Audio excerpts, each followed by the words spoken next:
Oke, selamat pagi semuanya. Assalamualaikum. Jadi kita pakai 407 punya si Urip nih sama Kikio dan Nyonya di belakang. Berangkat kerja kita jam 9. Jadi kita mau cerita sedikit ya, karena pas pakai ini jadi ingat ada yang WA saya gitu, minta dianterin untuk melihat mobil ke daerah Jakarta mana ya, lupa saya. Jakarta Pustim Utara atau mana gitu, lupa. Nah jadi gini ya, jadi saya nggak bisa untuk antar lihat mobil gitu ya, bukan kenapa, ada banyak hal yang saya nggak bisa. Pertama karena udah capek ya, kedua karena takut mengecewakan gitu, dan ada lagi yang lain. Jadi kita kalau suruh ngeliatin mobil ya kita nggak bisa, tapi kalau sudah mungkin dibeli gitu, sudah dicek ke mobil ke bengkel ya silahkan ya kalau ke bengkel. Tapi kalau kita harus datang gitu nggak bisa. Sebenarnya kan sekarang ada jasa inspektor ya, mungkin bisa dipakai jasa mereka, lebih apa ya, dia lebih ada panduannya ya. Jadi dia apa yang harus dicek, nanti nongol kerusakan dan sebagainya. Dia sampai detail ya, sampai tahu ini mobil bekas kayak kebanjiran atau tidak dan lain-lain, bekas tabrakan atau tidak dan lain-lain. Dan nanti ada kebocoran oli di mana, nanti kan itu udah nongol, tinggal nanti bisa dicek di estimasi berapa. Seperti itu, mereka saya lihat kalau bekerjanya sangat profesional dan detail ya, dibanding ngajak orang bengkel seperti itu. Jadi gini ya, nah minimal kita cerita sedikit di sini mengenai kalau memang mau ngecek sendiri ya silahkan juga, atau ajak temennya. Tapi mungkin ada sedikit panduan, mungkin tidak detail panduannya. Jadi yang nomor utama adalah kilometernya harus rendah ya. Kebetulan mobilnya sama 407 katanya yang mau dicari, karena ini mobil langka ya, jadi banyak pertimbangan, harus banyak pertimbangan untuk beli mobil ini, karena spare partnya mahal karena langka ya. Jadi tidak, nanti kita beli spare part apa belum tentu ada barangnya, kecuali kalau yang pas moving seperti kaki-kaki itu kemungkinan ada ya, kayak kaki, suspensi, shock breaker gitu ada.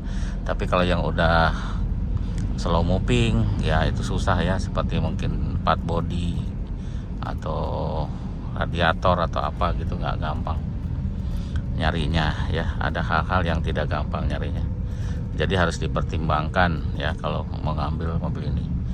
Tapi kalau kilometernya rendah ya kemungkinan tidak banyak yang rusak ya.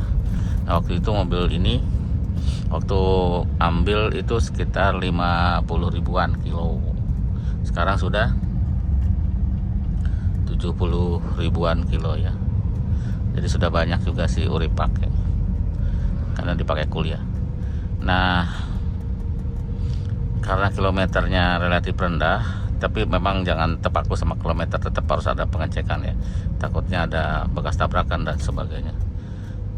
Karena ini kilometer rendah, memang pas dicek itu mesin dan lain-lainnya memang kondisinya bagus. Jadi belum banyak nggak ada modifikasi ya kan, belum banyak dibuka-buka. Karena kelihatan ya kalau udah dibuka-buka itu biasanya ada yang berubah posisi atau ada yang patah dan sebagainya. Seperti itu. Jadi lebih utama ke kilometer. Kedua ya tetap dicek si mesinnya, kebocoran oli mesin, oli matic ya kan, AC.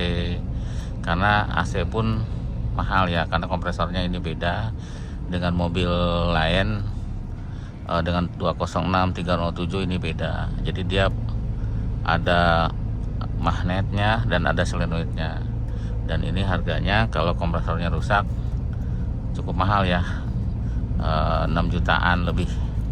Jadi cukup mahal untuk seekor kompresor. Jadi ya, belum yang lain-lain kan, kalau rusak yang itu kan yang lain juga harus diganti, seperti ekspansi mungkin sama dryer jadi itu cukup mahal. Jadi memang cari yang memang unitnya AC-nya dingin. Kalau AC-nya dingin, minimal kompresornya kan nggak rusak. Mungkin berapa hari nggak dingin, kemungkinan ada kebocoran ya, dan itu tidak semahal kalau kita ganti kompresor. Apalagi ya itu ya. Terus kelengkapan ya, karena mahal.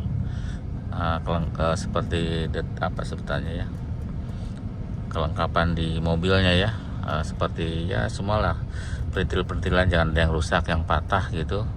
Terus fungsi-fungsinya dari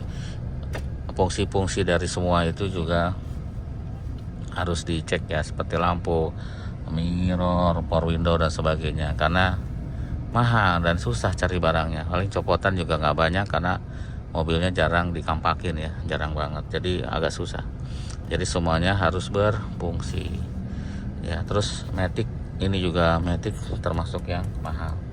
Kalau ada sesuatu di matic, mungkin ngejedak atau bocor oli, perpindahan tidak halus, atau apalagi ya, delay gitu kan, kayak misal masuk barisan D gitu, delay lama untuk masuknya, jadi ada jeda. Nah itu juga ada sesuatu ya, jadi harusnya cetek langsung dia respon, langsung dia jalan, seperti itu. Jadi banyak ya yang harus diperhatikan untuk 407. Karena memang di test drive juga ya, suhunya dilihat, suhu mesin, karena kan kalau dia panas takutnya agak susah nanti untuk perbaikinya, karena isunya kalau di Peugeot kan adalah mesin panas. Jadi kalau panas takutnya nanti susah untuk memperbaiki. Jadi harus wajib dites ke tol siang hari ya, karena untuk ngetes transmisinya, untuk ngetes suspensi di jalan rusak atau di jalan yang rata gitu, takut ada bunyi-bunyi, karena suspensinya termasuk yang paling mahal dibanding Peugeot yang lain pun, yang mana-mana pun dia paling mahal, karena yang depan itu sudah double wishbone, jadi mahal ya, bushingnya banyak, jadi komponen kaki-kakinya banyak gitu. Dan barangnya yang orinya kayaknya udah nggak ada deh, saya nyari-nyari waktu di Astra juga, harus inden ya, jadi cari yang seadanya yang ada di toko. Kalau seadanya, mereknya juga seadanya, syukur-syukur dapat yang kualitasnya bagus begitu. Jadi rumit, suspensi depannya juga rumit, jadi harus benar-benar untuk nyarinya. Nanti kalau salah-salah bisa ngabisin uang, seperti itu ya. Jadi karena tidak umum, mobilnya sedikit, nanti ada kerusakan elektrik, terutama mungkin ECU mesin, apa-apa gitu susah. Nanti harus dilihat juga apakah banyak modifikasi, kabel-kabel berseliweran. Nah itu juga hati-hati. Fuse boxnya dilihat, ada jumper-jumperan tidak gitu ya. Kalau ada jumperan ya, kalau bagus sih jumperannya dan kelihatannya tidak bermasalah sih oke ya. Takutnya asal-asal gitu, nanti kan bisa penyebab korsleting gitu ya. Karena ini juga seperti boxy kring, ini nggak ada ya barang di Astra, ada nomornya tapi barangnya nggak ada. Waktu itu pernah mau order juga, mau pesan inden, karena di sananya sudah discontinue ya, tidak ada. Jadi ya itu banyak-banyak yang barang-barang yang tidak ada. Jadi kita juga deg-degan pakai ini, karena saya yakin kilometernya masih rendah, jadi masih relatif aman untuk dipakai berapa puluh ribu ke depan, seperti itu. Karena saya lihat yang ada di itu, yang pernah kita cek itu kilometernya lumayan tinggi-tinggi ya, 150, ada 190, 170 gitu, memang tinggi-tinggi. Dan itu biasanya sudah mulai banyak yang minta ganti, karena kilometer ya tidak bohong kan, pasti dia udah capek ya, udah banyak gitu. Kecuali kalau mobil 206 gitu, itu oke lah, nggak masalah, barangnya banyak. Itu aja ya, sudah sampai ke bengkel. Terima kasih sudah nonton, sampai jumpa lagi.